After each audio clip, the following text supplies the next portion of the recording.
या आठवड्यात चला हवा येऊ द्याच्या रंगमंचावर राष्ट्रीय पारितोषिक विजेत्या कलाकारांनी हजेरी लावली. त्याची ही विशेष झलक. लाभले आम्हास भाग्य बोलतो मराठी, जाहलो खरेच धन्य ऐकतो मराठी. धर्मपंथ जात एक जाणतो मराठी.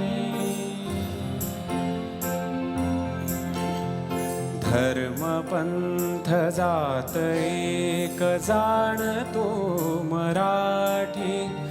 एवढ्या जगात माय मानतो मराठी, बोलतो मराठी. या कलाकारांसोबतच मंगळवारच्या भागात शिवाजी अंडरग्राउंड इन भीमनगर मोहल्ला आणि कुछ मीठा हो जाय या नाटकातील कलाकारांनी आणि तंत्रज्ञ मंडळींनीही हजेरी लावली. अभिजित सर, प्लीज सांगा, उडान टप्पू मित्रांबरोबर फिरणं चांगलं की वाईट? वेळ कमी आहे. चांगलं.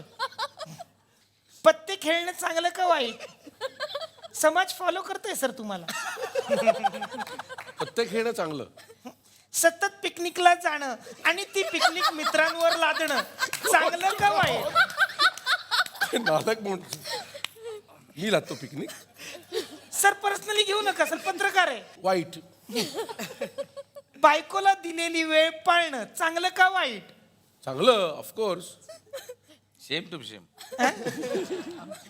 रागात येऊन वडिलांचा चष्मा फोडणं चांगलं का वाईट? आपल्याला भूतांची भीती वाटते म्हणून सतत मित्रांना घरी बोलवणं चांगलं का वाईट?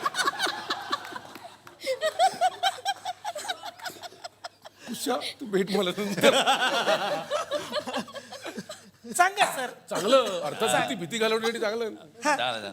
सर तुम्हाला हे सगळं व्यवस्थित कळतंय, मग का असं वागतो? काय प्रॉब्लेम आहे सर तुमचा?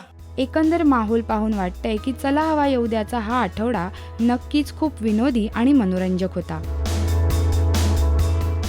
नमस्कार, मी doctor Nilesh Sable. Please subscribe करा राजश्री मराठीला.